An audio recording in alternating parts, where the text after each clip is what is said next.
What is going on, RotoGrinders? Dean here. It's Dean7904 if you want to get all technical. I mean, it's 5:30, 5:31 if you want to get all technical. 5:30 on the East Coast, 2:31 on the West Coast, 4:31 Tennessee time. So, of course, I'm just time for the flagship show here at RotoGrinders. Let's call Grinderslive. Joining me today, the CEO, the operator, the organizer of the Bats, and football's around the corner, too. Tell them about the Blitz. We didn't talk about a pre-show, but we were talking a little bit of football. The Blitz package, and mention the Blitz show, which Devin, our producer, is excited about. He's going to be producing. I think it's going to be on the weekends. Yeah, it's going to be Saturdays. We don't have a time nailed down yet, but sometime Saturdays, the Blitz show. It's going to be me. It's going to be Alex from last year. It's going to be Chief joining the show this year. It's going to be great. We made people so much money last year. The Blitz did so well. If you haven't checked it out yet, just go do it. Just talk to anybody who used it, and they will tell you that you have. Didn't the Blitz Optimal come very, very close to winning the Millie Maker? Yeah, week 5, the Blitz Optimal lineup finished 20th in the Millie Maker. The Blitz Optimal lineup cashed 73% of slates last year. The top 150 optimals were only a little behind the top optimal. It was a really good year. Really good, 2 years. It's been doing it for several years now. So yeah, definitely if you're into football, go check it out. 73% is a really, really strong return on cash games for sure. All right, 9-game slate going down, Cardi. What's up, chat? That chat's very excited to see us. Feel free to like and subscribe and do all that good stuff. How do you like to touch the like button? You like to tap it, caress it, cuddle with it? How do you make the like happen there on the old YouTube? What's your go-to adjective?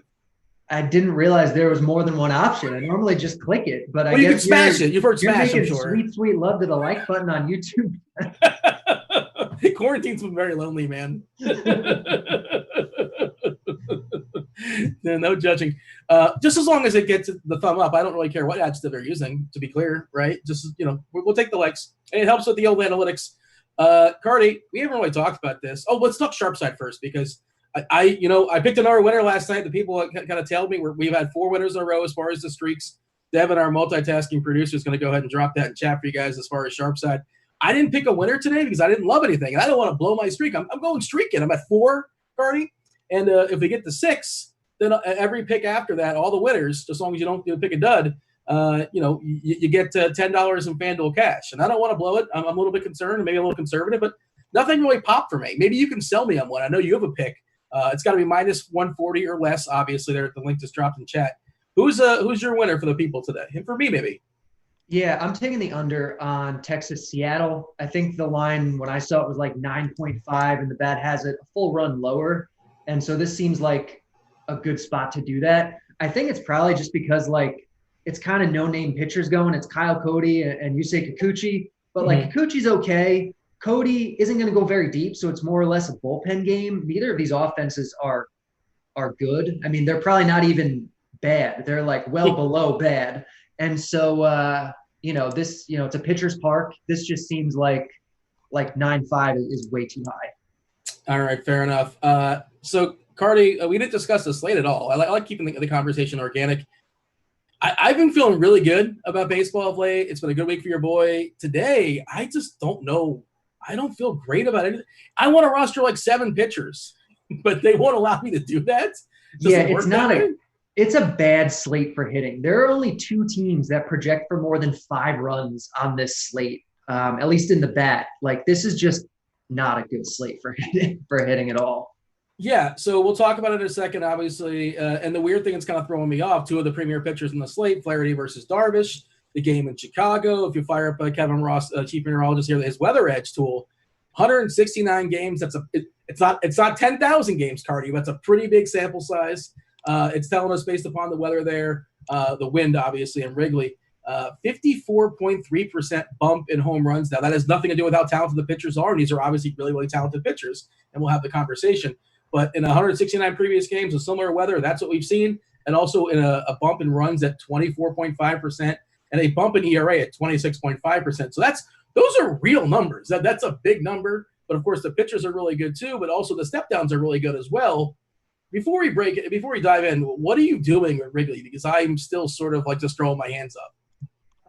So I didn't realize that Weather Edge has the wind blowing out in Wrigley. My feed says it's blowing across. So I was kind of ignoring the wind because a crosswind in Wrigley doesn't really mean much. Yeah.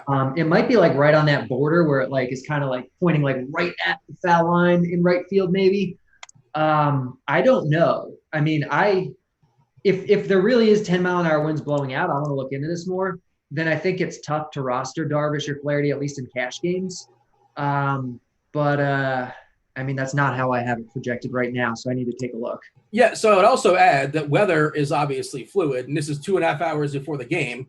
Right. And Vegas has it at an 8 total, which I thought, again, although the pitchers are really good, but typically when you get the legit Wrigley game, you're looking sometimes at like a 12 or an 11.5 or even a 12.5, depending on the strength of the pitcher. So maybe this is going to change, and maybe they think it's going to change. We get Roth, obviously, coming up next show on the premium. Yeah, I want to ask you about that because the bat is basically in line with the Vegas total. It's actually a little higher than the Vegas total. So this doesn't seem like Vegas is thinking the wind is blowing out. Yeah, either that or it's a really interesting opportunity to bet over 8, maybe. But like you also have to hit the ball. And these are two really good pitchers, and I don't know how many guys are going to hit the ball against Flaherty and Darvish. That's it. All right, let's dive in. Let's break it down. And I don't know, Darvish is the first pitcher on the board, and that's kind of where I'm throwing my hands up. And I'm like, and I have the salary. I can make it work, especially on DK. It's a lot easier. FanDuel, a little bit trickier, but one of the guys you mentioned, Kikuchi, is 5.7K on DK, and we'll talk about him soon enough. But DK's prices have been really goofy. I'm not sure if you saw the Mets yesterday. Did you see the Mets yesterday? Yeah. Yeah. I don't know what's going on over there. They didn't carry the 1, or I don't know who they thought the Mets were playing against. And just the way their pricing has been all year, where, I'm sure last year you remember where you couldn't find 2K players in the lineup. It just didn't happen. And now you get them all the time. And it's like, well, let me just get the 2 best pitchers, some really good hitting, and a couple stiffs, and we'll make this thing work. So let's talk about Darvish and however you want to talk about it in the context of assuming weather is not an issue. So I think I'm going to move forward under the assumption that wind is not blowing out, because that's what my feed says, and that's what Vegas is implying. But if Roth says wind is blowing out, then I think you have to knock Darvish pretty considerably, because 10-mile-an-hour winds blowing out in Wrigley is a big deal.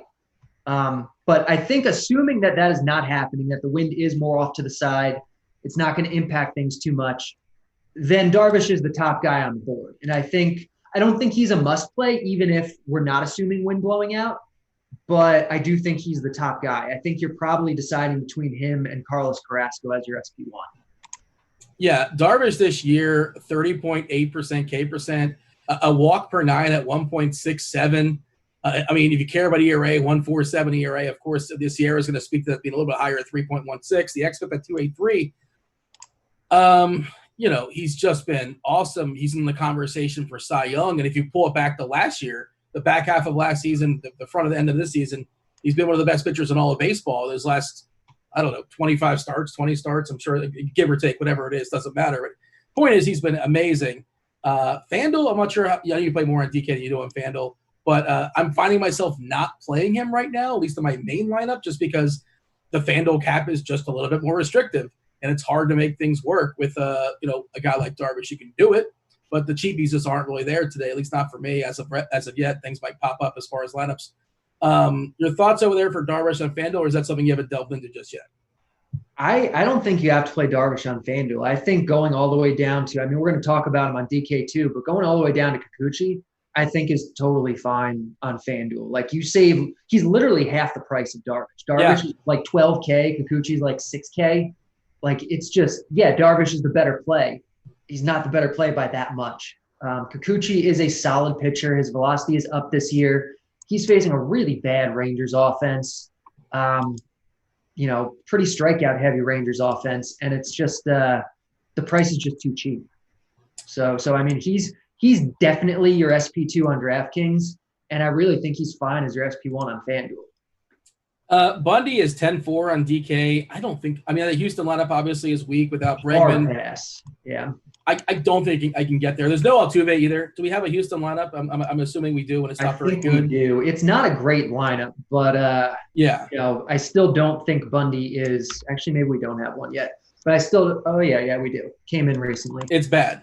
It's not good. It's not good, but I'm not a huge Bundy fan to begin with. Like, I think he's definitely performing over his head this year. He was like super chalk in his last outing, and I was like, what are you guys doing? This isn't even a good matchup. He's expensive. this is kind of a similar spot. Like, even though the Houston lineup isn't good right now, it also is not strikeout heavy at all. It's like a 19% strikeout rate. It's the lowest strikeout rate of any lineup of the entire day. And we have 20 freaking games today. Like, it's not a good strikeout spot. Yeah, I'm firing up the plate IQ right now, and that's what I'm saying. It strikes out the last two years. The only strikeout guy they really have is Tucker at 28% and Correa at 25%, and Springer less than 20%. Reddick's not great, but 12.7% as far as striking out. Diaz, another guy, not a very imposing stick, but doesn't strike out a ton. The lineup today, specifically the last 2 years, like you're saying, Cardi, 18.4%. Not a huge number jumping up the table. He's a little more in play for me on FanDuel, where the price is a little more reasonable. But again, I don't think you need him. Not a priority, more of a tournament guy. And like you said, as far as him being above his head this year, Bundy, what's the BABIP at 241? ERA. That's not going to continue. Yeah, that's certainly an outlier to some extent. But all right, here's the one I want to talk about because I saw somebody in chat talking about how terrible. Spoiler alert: the Milwaukee Brewers lineup is absolute trash. It's bad. It's bad, and it is extremely strikeout heavy. So Carrasco has been, I don't want to say he's been bad, but he's been up and down this year, I guess we can say. We've seen ups, we've seen downs, but this feels like an up spot. He's definitely let us down before in alleged up spots. But that's kind of where I'm looking at. On FanDuel, I made two main lineups. This might change, but it was Kikuchi and it was Carrasco, and both are pretty tasty as far as the hitters. Your thoughts as far as Carrasco today? Yeah, I feel like the perception of Carrasco is that he's been bad this year. And I went to look at his numbers, and I'm like, I guess he's had a couple blow-up outings because his numbers are good. He has a 3.75 ERA. He has a 3.87 xFIP. He has a career-high strikeout rate. He's just walking guys, which is a problem, but, like, it's baked into the xFIP, which is still really good. And you have to expect it to regress. Like, he's been a guy who's floated around a 2 walk per 9 for the last, 6 years. And now over 7 starts, it's 4 walks per 9, and we're, freaking out about it. I'm not that concerned, especially against this Brewers lineup, which is I've kind of been one of these people that's been saying all year that the Brewers are maybe not as bad as we think they are if they roll out a good, healthy lineup, and they just don't have it anymore. They released Justin Smoke, Braun's hurt, Avisel Garcia's kind of dinged up. The lineup is just bad. Why is the CEO of Team Girth a better asset than Daniel Vogelbach? Why is he a better asset than the Smoke Monster? What's the difference? What are they doing there? Who is this? The Vogelbach. That they got Vogelbach instead of Smoke. Is that what's the point? Is what I'm asking. Yeah, I mean they seem fairly interchangeable. I mean, I think Smoke is probably the better hitter. I mean, you can make room for both of them. You're playing all these crappy guys. You can play both. And he's Smoke's more versatile as a switch hitter as well too. And like you said, as far as the K lineup today, oh man, 25.8% collectively as far as striking out versus righties, and you have all the Ks at the top too. You love that. If they pitch, the lineup three times through, doesn't matter. But if they go 2.5, sometimes it sort of happens. You got Gamble at the top at 30.7%, here at 31.7. Jerkstore, he's a thing versus lefties against. I don't want to say lefty master, but he's a better hitter versus lefties. We can say that. But he's not been good versus righties at all, and he strikes out a lot, and his power has been subdued as well too. And Nottingham in a small sample size has been terrible as well too. So, it's and as far as collectively walking, Yelich will take a walk and Gamble will take a walk if we're to speak to Carrasco and his issues with walking. Again, that wasn't a thing last year. It's just kind of new and kind of jumped up in a couple games, and that's sort of what I'm speaking to. I'm sort of tilting for my own times because I picked the wrong spots to roster him essentially this season. He's definitely had some strong games as well too. But I think we got to trust Carrasco, and the question is, can we play Carrasco and Darvish? And I know you're going to say it's not necessary and just play Kikuchi and DK. I just like to see the path of both those. Obviously, it's a big fork in the road, and it'll change 5 bats for you. Is that something you consider playing double barrel, or just playing Kikuchi and that's that on DK? I'm just playing Kikuchi and that's that, because not only is he cheap, he also projects he projects as legit the third best pitcher today. It's Darvish, Carrasco, and Kikuchi half a point behind Carrasco. That's how good the matchup is for him. And so at his price, it's just, for me, it's just easily him. Do we officially have a Texas lineup? Go ahead and pull it up. Yes, they got the kid Tavares leading off. He's been overmatched so far in a small sample. I know he's a bit of a prospect. We always talk about Gallo. Isaiah Kiner-Falefa is hitting second. Come on. That tells you all you need to know. Well, they got to go lefty, righty, I guess. Yeah, Chu's batting the 6th spot. They buried him a little bit. It's terrible, man. It's a terrible lineup. And now Kikuchi this season, his K rate, you stretch it back to last year, it's not good, 17.3%. And he was terrible last year. And, there has been spots earlier in the season. I think you may have been on him. I know I was on him, like when it just kind of looked right and it didn't work out necessarily. But you could also make the argument, if you look at the old game log, he's had tough opponents. Like, look at the teams he's played against. Oh, yeah. He's had some tough matchups. And this, in theory, I mean, does it get any easier than the Texas Rangers? They're terrible, and they strike out a lot. It really doesn't. Like, he's faced the Padres. He's faced the Astros. He's faced the Dodgers. He's faced Oakland. And even though his ERA is high, his peripherals are fantastic. He's striking out close to 10 batters per 9. His FIP is 2.7. His xFIP is 3.43. His velocity is up. You just throw out the ERA in the game logs and you say this is Hold on a second. I'm going to cut you off unless the chat's just screwing with us. They're saying Kikuchi was scratched. Did we miss that? I hope that's not. Now, I didn't miss it. I mean, consider the source. The source is Dookie Brown. I don't know if that changes things. I don't know if Dookie Brown is the most reliable sources. It's not who I go to for my news, but not to be confused with the 80s Doodoo Brown. Remember Doodoo Brown back in the day? No? Maybe? Google it, kids. I think a little before my time. But speaking of which, Dean, you finally got around to watching Cobra Kai. Oh my God, it is so much fun. I've been telling you it's so much fun. Multiple people told me Cobra Kai is a blast, and I'm like, come on, there's no way. It's like a full. I don't want to see this stuff. It's going to be terrible. Like, there's no way it can be good. And it's good. It's legit good. It's a little cheesy and a little cliche, but they wink at the audience so much. We were talking about this earlier today with the Devin, and I was like, I wonder, do you think somebody that hasn't seen the original The Karate Kids, would they like it as much, or it's like it's the nostalgia we kind of feed on that we're loving so much? So the nostalgia definitely makes it better, but even if you haven't seen it, like, I think it holds up as a standalone show. Like, it's legitimately a good show that also has that nostalgia thing, that kind of winking at itself, not taking itself too seriously vibe. Like, it's great. You could tell the writers had an absolute blast, like, writing that show. I haven't got to season 2 just yet, and there's Bobby in chat saying it's a lot of fun as well too. Yeah, highly recommend Cobra Kai. And yes, it's cheesy on purpose, and it's the winking at the audience, the fan service, I guess you would call it. There's so much fan service in that show. It's really, really great. But you've derailed things. But according to the Dookie Brown, it's from Number Fire, for what it's worth. Yeah, I don't think Kikuchi is scratched. I think he is firmly in play today still. We're going to work under the operation, under the assumption that he is still pitching, and if he's not, we'll go in the scramble mode. It's a late game; we can figure things out. But all right, we know who our favorite pitchers are. Who else in the Okay, so we talked about Darvish. Do you like Flaherty, or it's just like, even no matter what the weather is, we don't need him. He's fine, but we don't need him. Right. Like, I think I'd probably rather get up to Darvish or Carrasco, but he's good. Like, he's certainly in the conversation. He's certainly in the mix. Do we have a Cubs lineup yet? Like, if we get a bad Cubs lineup, I could see it. No, it's already out. So yeah. It's a pretty standard Cubs lineup. I think he's a good play. There are maybe some extra strikeouts in the lineup. We have Cameron Maybin in there today. I think that's kind of the surprise play maybe.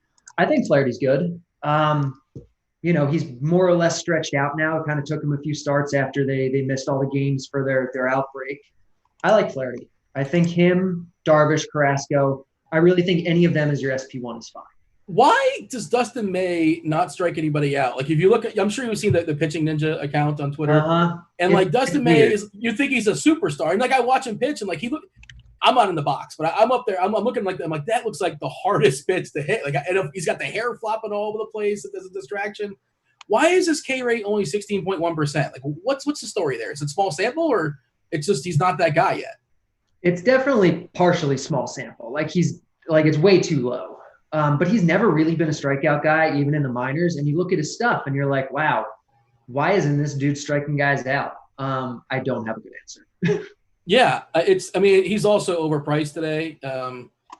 He's 8.7, and he's based on like what we think he's supposed to be. Like, I think he's fine, but I can't pay 8.7 on DK. We know he's not going to pitch more than 6. You're begging for 6. He's probably very 5. short leash. He'll probably get 5. Yeah, like 5 and change. And like, the Dodgers are 28 and 10, maybe 29 and 10 now. They're making the playoffs, spoiler alert, and who cares what they do today? Like, they want to win games, they want to keep winning, but they're thinking about World Series. They're not thinking about game 45 or whatever we're at. I don't know. That's just sort of my thought. And he's a young kid. There's no reason to push him. Right. Zach Davies has been good this year, but like I'm not paying for Zach Davies. The chat's asking about Burns, and I think Burns is pretty interesting. And they said, well, do you not like Burns because of like their offense is so terrible? I never really think about that. I mean, if I need to break a tie and I'm thinking about win equity, but like that's not something that's really on my brain as far as the win. You know, I want the win. I'll take the win, but I'm more about the matchup. It's not that important. Yeah. Corbin Burns, is he in the conversation for you? I guess you can make a case in GPPs, but like it's a pretty significant park downgrade for him going into one of the best hitters parks in baseball against a pretty good Cleveland offense, not especially strikeout heavy. You know, his leash is not super long. He's kind of pricey. You know, you can make a case in GPPs. There's upside because he has good stuff, but you know, he's definitely not a cash guy, definitely not a guy I'm prioritizing. Yeah, electric this year from a K perspective, 35.1%, but you know, walking too many guys. And you want to speak about getting lucky. He's got a 42.4% fly ball rate and a homer on the fly ball rate of 3.6%. That's probably going to change. Well, like maybe not the fly ball rate, but the homer on the fly balls. I would imagine it's really hard to keep that low a homer on the fly ball rate. Is Luzardo? I feel like, correct me if I'm wrong, you've always talked about how he's a top 15, top 20 pitcher in the league. Do we still believe this? Yeah, probably more like top 30, I think I've said. But yeah, okay. Luzardo is supremely talented. I think he's a great shot in a GPP tonight. Like he's a little underpriced for his talent at 7.7K. I don't think anyone's going to play him against the Padres. People don't like to pick on the Padres. Even last night, Haney was a great play. And yeah, he came in way too low owned because people don't want to pick on the Padres. My biggest concern with Luzardo is the leash. You know, last year in the minors, very short leash. The year before in the minors, very short leash. This year, he was starting to get built up a little bit. His last 3 starts, you know, were like high 80s, in the 90s, and they were letting him do that. But he hasn't pitched in, I have to look. It's been like since the 24th. Yeah, so it's been like close to 2 weeks. So I think that is going to impact, especially a guy like him. You know, and it's not like he knew he was going to be off this long, you know, through a side session or a simulated game or something. Like his starts have kind of gotten pushed back. So I think we have to assume he's not going to have as long of a leash as normal tonight. I still think he's a good play. I think he can take a shot in GPPs, but keep in mind he could get the quick hook. Yeah, that was the positive COVID. I mean, I don't think it was him. I don't know if it was him or was made known or somebody in the organization who it was, but I'm not sure. Why would he get pushed back so far? Is there a reason for that? Are they just trying to save his arm or what? I don't know. I mean, they haven't. I mean, is this their first game back? I don't think they've played in quite a while, have they? I forget, you know. I think this is their first game in a while. Okay. And that's why. Maybe that's the case. These are things you think that we would know, you know, and but I'm focused about today and today only for the most part. That's kind of it. If the A's aren't on the slate today, I'm not thinking about them. Today they're on the slate, so I'm thinking about them. And I'm pretty sure they haven't played in a while. They played on 8/29. I can tell you that. Matt Chapman played baseball then, so there you go. It's been about a week, I suppose. Anybody else at pitcher? Oh, you know what? There is somebody else at pitcher because Dunning. You got to talk about Dunning, I guess, right? Yeah. So Dunning versus Kikuchi, I suppose, is the conversation as well because they're both really cheap. Yeah, I mean, he's cheap. I think he's a good play. If Kikuchi was scratched, if the Duty Monster or whoever is correct. I think it was Duty Brown. Let's get our source. We don't want to miss source. If Duty Brown is correct and Kikuchi is scratched, then I think you have a legitimate case for Dunning. But Kikuchi projects 3 points higher. They're the same price. He's facing the weaker offense. He's going to have the platoon advantage against the best hitters in the Texas lineup. Gallo and Shue are the only actual good hitters, and they're lefties. So Kikuchi just projects better. From a talent standpoint, yeah, maybe Dunning is a little bit better of a pitcher, but not by much. The Royals aren't as strikeout heavy as the Rangers are. And Dunning is probably going to be on a pitch count. He has been his first 2 starts. Yeah. They've really been babying him. That's the big thing is the pitch count. And so, like, if he goes over 90 pitches today, I would be very surprised. Unless we get news that say they're just going to, you know, let the reins out or whatever, and then maybe he's more of an option. You know, if he can throw 100, then we have a conversation. But if he's only throwing 85 or 90 pitches, it's Kikuchi easily. Well, the thing is, he's been pitching really, really good, and they're still limiting him to like 77 pitches. Right. That's back-to-back starts, and I know you've talked about it before, and general thoughts, and depends upon organization, depends upon the player, but they usually increase, like, you know, their upside maybe 15 pitches or so as they're building their arm up, and that wasn't the case with him, and both starts were good. One last pitcher before we move on. because the chat's pointing it out. They want to talk about it. McCullers is a guy that I just kind of throw my hands up a whole bunch, but this is a reasonable point. And we talk about what lineups are, teams are good, teams are bad. This team crushes lefties, crushes righties. They don't strike out, they do strike out. But it matters what the lineup is today. And do you see what the Angels are rolling out today? Ward, Walsh, Barreto. There were some Ks in that lineup. That lineup is not good. Of course, the top, Simmons doesn't strike out at all, 11%, 10%, whatever it is. Trout, Rendon. Ohtani's been rough this year. He's been striking out the power. He's shown flashes. But there are a lot of Ks in the middle of that lineup for what it's worth. Adele, but there's Ward and Walsh. And so do we care? I think you can play McCullers in GPPs, mostly because I don't think anyone's going to play him. Like you said, there are a few more strikeouts in this lineup than maybe we would have expected. The price is not low enough where people are going to identify him as like a really strong value play because he's not. But in GPPs at low ownership, I'm on board with McCullers. And I think you can probably make a case for a couple of the cheaper guys too, like Tyler Anderson and Taylor Clark. I think if you want to take a shot in a GPP to, be different from the Kikuchi Dunning chalk, I think either of those guys are fine. I just, on the fly, I pulled up the FanGraphs page of Jose Briseño. And, the BAT and the BAT X projects him. You know what that is, right? You're on the FanGraphs. It projects him for 25.8% strikeouts. So it's another strikeout guy potentially that I never heard of the player. That's why I'm like, who is this guy? Yeah, he's not good. Yeah. All right. And then they're asking about Tyler Anderson. You just kind of talked about him. We got to move on to sticks. I don't really want to talk about bats, apparently. I don't like bats at all in this slate outside of like Dodgers and Mets. And this is not a good slate for bats. I mean, I think I said it at the top, like the bat projects 2 teams for more than 5 runs today. Like that's just craziness. Is that the Dodgers and the Mets? It's the Dodgers and the White Sox. White Sox. It's actually quite a bit low on the Mets. Interesting. I think it's because I think the perception is that Jake Arrieta is just completely done and he's just such a gas can and he's terrible now. And the bat is not believing that. I don't think, most projection systems are not believing that. He's been an above average pitcher this year who's gotten unlucky. Pulling up and starting to see if we have an Arizona lineup. Yeah, that Arizona up, they're talking about in chat. I want to see the Arizona lineup because I have a lot of interest in Arizona. What, you have interest in Arizona as far as roster? Yeah, as far as bats go, the bats like almost a full run higher than Vegas on Arizona today. It has them as like a top 3 or 4 offense on the slate, and they're free. What do we what do we think? We have a little more data as far as the ballpark there in San Fran. I still want to dive in a little bit deeper. The season, believe it or not, Dean, has been exceptionally busy. There's been a lot of weird things to account for in this 2020 season, and there's this other sport called football coming up. So I've been very busy, but basically it does seem like this park is playing a lot more hitter-friendly this year because of what they did with closing off those archways. And so, I like Arizona today. They're against a pretty mediocre lefty in Tyler Anderson. They're all super cheap. I like Arizona bats today as a way to save some money. What do you think of we don't really love the bats today collectively. We'll talk about it in a second, and I'm going to ask you to summarize pitching as well. But what do you think of like how to manage tournaments on a slate where it's a bunch of offenses that we don't really like outside of a couple that are pretty good but none that are spectacular? How do you handle that when making rosters? Sorry, say that again? This is a slate that has a bunch of hitters that we don't necessarily love, right? Right. How do you handle that as far as lineup construction? Are you more apt to be goofy and go off the board because there's nobody I'm afraid of not having, essentially, is the point. Right, exactly. So, yes. In cash games, you just don't be afraid to pick and choose from a whole bunch of different spots because nobody's great. You just play the values. You take the prices that Draftkings gives you, and you piece it together the best you can.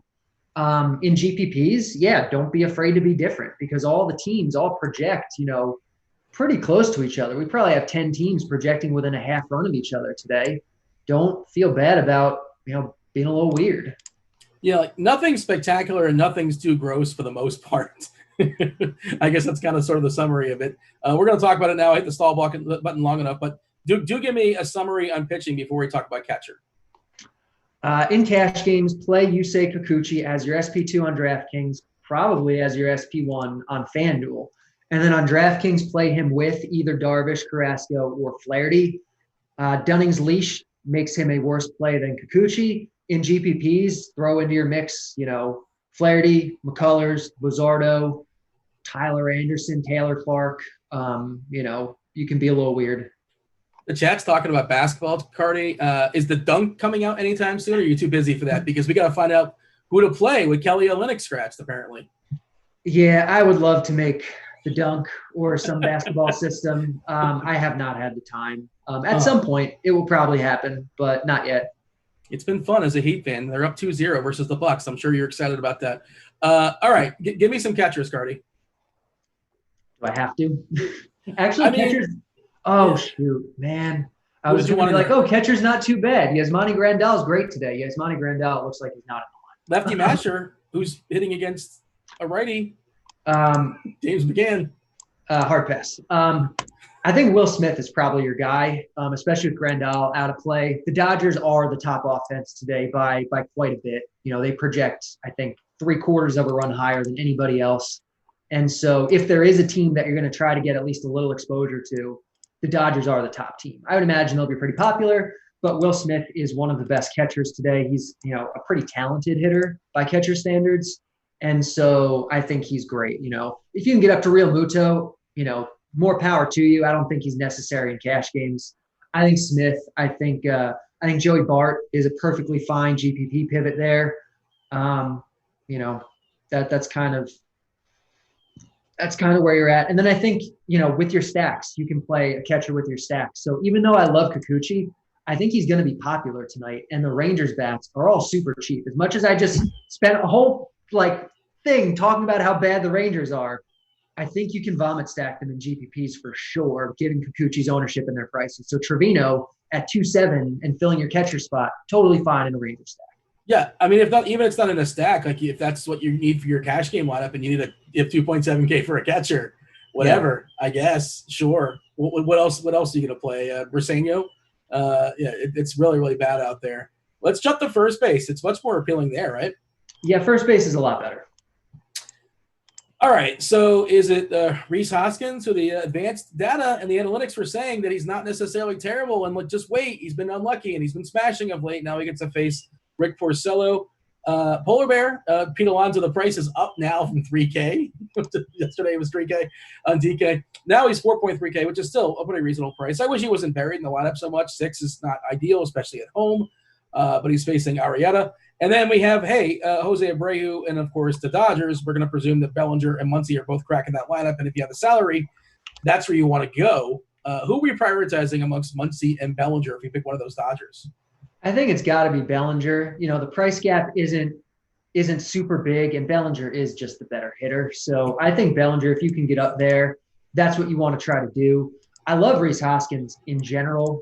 Like you said, early in the year, he was doing so bad, and everyone was like, oh, you can't play Rhys Hoskins. Why does the back keep telling me to play Rhys Hoskins?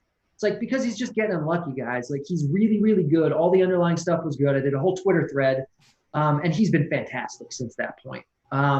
I don't love the matchup today because it's not in Philly. It's a big park downgrade. Porcello is not a good pitcher, but he's not a terrible one. And so I'd rather try to get up to Muncy or Bellinger, but I do I like Rhys a good amount. Kind of the same deal with Alonso. I don't think Arrieta is as bad as people think he is. Citi Field is the best pitcher's park in baseball, and his prices kind of come up. Christian Walker, I think, is interesting. Like I said, I'm kind of on Arizona today. So Christian Walker at 4-1, I think is pretty good if you can't get up to Bellinger. Yeah, when you say Porcello is not the worst, but when you compare him to everybody else pitching today, he's definitely in the back end or near the bottom, right? It's just there's not a lot of gas cans going today necessarily, which is kind of sort of the problem. I guess he's kind of him and Arrieta are both kind of towards the bottom, but when you factor in park, it's maybe more towards the middle or even slightly above average because Citi Field is such a good pitcher's park. A couple questions here in chat. Let's knock those out. Do we have a hawk? Yeah, I guess that was a bird outside. Do you own a hawk? I think they probably heard it caught up on my microphone somehow. You hearing bird noises by chance? Little nature sound? I'm not. Are there birds in your studio, Dean? No, but they must have wandered away. They're outside, but I'm not too far from the window. Can we stack the Giants? Is that something we've considered? I know we're not talking stacks, but just thrown out there. I figure out a piece. Yeah, you can stack the Giants. I think they're totally fine. I don't know if the prices on them are great. Like, I'd rather stack the Arizona side, but you can stack the Giants if you want. First base. I guess there's anything else to say here. Otherwise, and I don't really want to pick up. Ronald Guzman is 2K in your Vomit Texas stack. He's free. Yeah, I mean, I feel like there's more of an opportunity cost at first compared to some other positions, I think. But yeah, you can do that if you want to. Yeah, you can stack Texas with 2 stud pitchers. That's something you want to do. That's definitely something that's in play, and it's also leverage. The kids call that leverage, right? When the field's playing Kikuchi, you get it both ways. I think that's going to be also like an unpopular lineup construction today because we have this cheap pitching. We have Kikuchi, we have Dane Dunning. I don't think there's going to be as many double ace lineups, and a Texas stack makes that work. You can, stack Texas with the 2 aces and then fill in with a bunch of good expensive bats around them. And I think that's a pretty strong construction. They're asking about the Houston stack. I just think that Houston lineup is pretty bad. Oh, I love a Houston stack today. Really? It's a bad lineup, but they're all cheap. It's a pretty good stolen base spot. The value's just there. So I actually like Houston quite a bit. We haven't gotten to a position where there's anyone I really like from Houston yet, but I do like a Houston stack. Normally we would say Jose Altuve, at least in years past, but he's not even in the lineup anymore. He's got a hurt knee. He's got some hurt balls too. I'm not sure if you saw he dove in the third base and his balls. It was, look at the video. It didn't go well for him. He's out of the lineup for what it's worth. Yeah. I used to love Altuve. Now I'm just conflicted. Nick Solak is batting third today for the Rangers, and he's 2.9K. If you just want a flat-out punt position, I have no problem with that. If you want to spend up, I suppose Marte or Cano are your spend-ups. McNeil is pretty cheap. He's not batting 1. He's batting 7 today, which is a little bit concerning, but, still perfectly fine. Professional hitter, professional at bat. Second's just not good. Talk to me about second base. Yeah, I mean, you have your cheap guys that you can play in your Vomit stacks. You have your Nick Solak. You have Josh Rojas at 2.2K for Arizona. You have Ketel Marte for Arizona. He's expensive. He's one of the few guys in this lineup who isn't like free, but I do think he's a little underpriced. I do think the spot is good. I do like him. I think Colton Wong is somewhat interesting here as a GPP kind of guy. Because, I mean, no one's going to play him against Darvish, but you can run on Darvish. Darvish has a wide split. Wong will be leading off, presumably. I don't think we have a Cardinals lineup yet. I just clicked refresh, and I did. Nope, not just yet. So I think Wong is sneaky. As far as, who you're going to play in your cash games, it's a bad position. It's a bad position. It's probably, I think, Ketel Marte or punting with Josh Rojas. Okay, yeah. I don't know if I want to spend all that money on Marte personally. I think he's fine. Just, I mean, as far as my big spends go, I don't know if I want Marte to be that big spend. Now, of course, if you have Kikuchi, you have the money probably. Right. That's kind of it. And like we said, there's not like a lot you have to prioritize today. I'd probably rather go down to Rojas, but I don't mind going up to Marte. Yeah, I'm curious who you're I think I'm going to prioritize bets. I have not built anything yet. I was building basketball lineups before the show, and we got till 10 after, so plenty of time for me to make my lineups happen. They're kind of sort of in my head, but in my head, I think I'm spending up on bets and the Dodgers, and we talked about Bellinger as well, and I think that's where I'm delegating my funds. And for the record, I'm okay playing Solak versus Kikuchi just because they're both super cheap and whatever. I mean, are you fine with that? Typically, it's on a smaller slate, more likely I'm to do that, but just the way things are lined up, it's a bad position. Yeah, if that's how it works out today, I'm fine if you want to do that. All right, third base, hot corner. Does it look better than second? I think it does. I think there's quite a bit to like it at third base. We have Max Muncy now, who's, I guess, eligible over at third base. So you can play Bellinger at first, and you can play Muncy at third, and that's pretty awesome. You can save some money. You can go down to a guy like Longoria or Escobar in Oracle. You can outright punt it here. You have Abraham Toro and you have Aledmus Diaz, both for bare minimum here. Yeah. Both for 2K. They're hitting 7th and 8th. It's not ideal, but I'm not a huge Bundy believer, and I think the prices are really nice here. So if you punt with one of those guys, it lets you afford something else. Like maybe if you punt with Toro or Diaz at third, you can upgrade an outfielder to Mookie Betts or something like that. And I think there's definite appeal to that.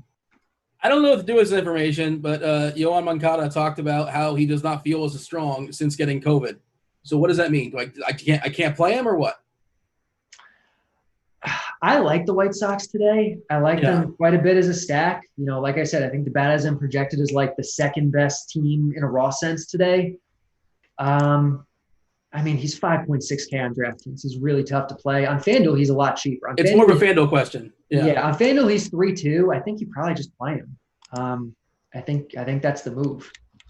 Yeah, I don't know. I have no idea how the guy's feeling, and there's no way. And he's telling you, "Am I feeling great?" And some players have come out and said it. Miguel Rojas was another guy from the Marlins who was talking about how he's just he basically alluded to not being feeling spectacular. Anybody else at third that's kind of worth the world? You talking Connor Falifa again as a super cheap 2.8K. Hitting second, he's such a bad hitter, but he's probably part of your Texas stack because he's 2.8K hitting second with the platoon advantage. And so he's probably fine. Andy Young for 2.3K, another cheap Diamondback. Totally fine. I think any of these guys are fine. I was going through some bullpen stuff, and unless anything changed, unless some arms got called up today, ever since when I was looking at it or whatever, this is worth noting. This, I think, is a big one. Colorado, the Rockies, you know how many lefties they have in their bullpen? 0. I'm guessing none, yeah. None.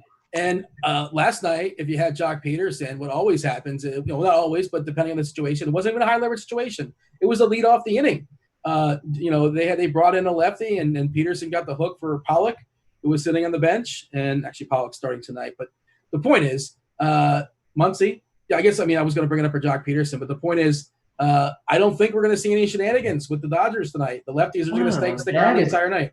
That's interesting. I did not notice that. I might have to take a look at his pinch hit rate and see if that needs to come down a little bit. And how does that happen? How does a Major League Baseball team that's kind of sort of in a playoff race just because everybody makes the playoffs, how do you have 0 lefties in your bullpen? Like, how does that happen? With expanded rosters. I don't run these teams. I don't know how it works. And this is the last I checked, but I see 0 lefties in that pen. For the record, the opponent for the Mets tonight, Philadelphia has just 1. Last I saw too. Just for the Philadelphia, for the lefties, for the Mets. These are things I kind of look at and just sort of kind of pop. And again, unless something changed, Colorado has 0 lefties in their bullpen. Jump back to shortstop. What do you have for me? 1 sec. I see Jeff Hoffman and Jairo Diaz and oh no, never mind. Sorry, I'm looking at no lefties. Wow. Okay. Yeah. Right.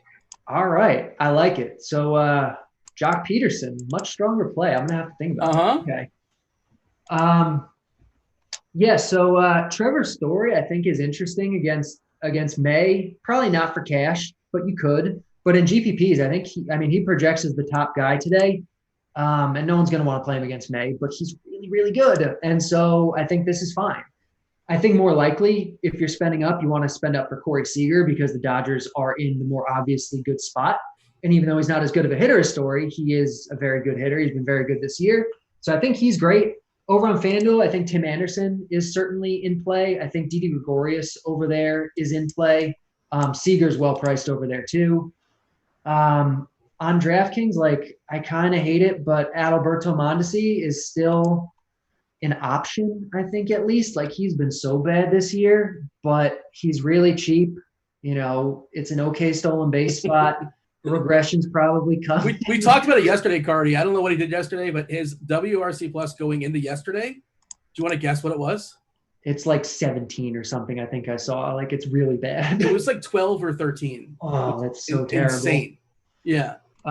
He's a guy that I've always thought was overrated. And season long this year, I think I even put out a whole thread about why you should not draft Adalberto Mondesi. And now the bat loves him every single day because he's cheap. We live in the world of a salary cap, Cardi. We live in a world with a salary cap, and he's a little too cheap for who he is. He is going to turn it around, at least to an extent, at some point.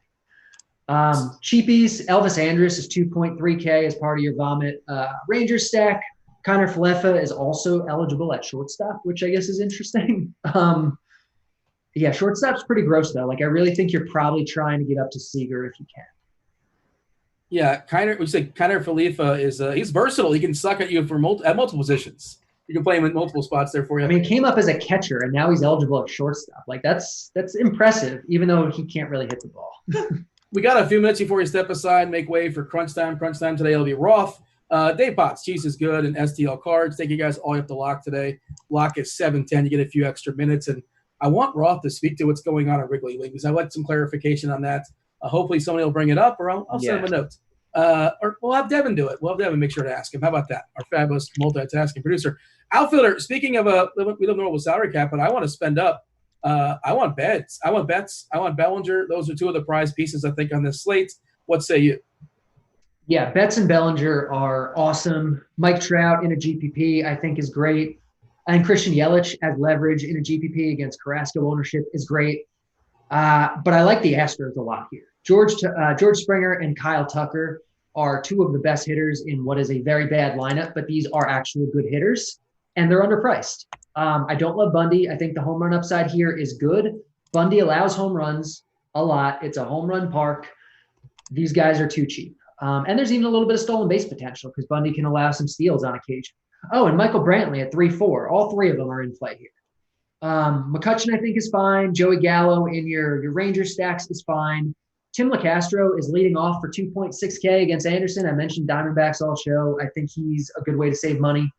And what is Jock Peterson's price? Because if he's not going to get pinch hit for 3.4K, yeah, that's going to be nice. Yeah, he's like 2.7 on FanDuel as well. Yeah, and he's hitting 6. He's not leading off, but that's still probably way too cheap for him. Yeah, but again, a lot of it's like, where else are you going to be spending that money? And it's a weird spot. You're going to find yourself spending in a couple of guys that like don't make sense in a vacuum, but like just because the way the slate is built, at least this is me. Yep, exactly. Yeah, you're just going to overspend on some players that like, I guess I have the money, so I guess I'll play him. And that's a callback to a question I saw earlier in chat. Somebody was asking about if I have $600 left in salary and I can't find a way to upgrade it, what do I do? It's like, I'm okay leaving 600. I probably can find more, but 600 is fine. That's okay. That's yeah, especially on a smaller slate or a bad slate. I don't think this slate is a slate like that. I think you probably play a play that is a little bit grosser that you wouldn't think is like a good play. You play a guy like Trevor Story, or you pay up a little bit for a guy like Christian Yelich as opposed to, going with a cheaper guy. But, I don't mind leaving money if that's the actual best line. Give me some stacks. So we stacking up tonight. I've talked about these like cheap stacks, like a Vomit Ranger stack, a Vomit Diamondback stack. I like a lot. I like the Astros quite a bit. I think you can stack the Royals if it's looking like Dunning's going to get some ownership. So I think you can throw them into that Vomit stack mix. In terms of like actual good stacks, it's, the Dodgers. I think the White Sox could be a little off the board. So, yeah. All right, we're going to step aside, make way for crunch time. Again, you got Roth talking about weather. There's no rain, far as I can tell. It's just whatever's going on in Chicago. He'll clarify for us. If something else pops up, of course, we'll be all over it. Cheese is good. Dave Potts will be on it as well. And STL Cards. Check out the crunch time if you guys are pre-members. He's Derek Carty. Check out the bat. Check out the Blitz soon enough. The Blitz show next weekend. We'll have a show next Sunday as well, too, as far as football. It'll be good times. There'll be multiple shows. Like, subscribe on your way out the door. We much appreciate that. He was Carty. I was Dean. This was baseball. Go Heat. Holler.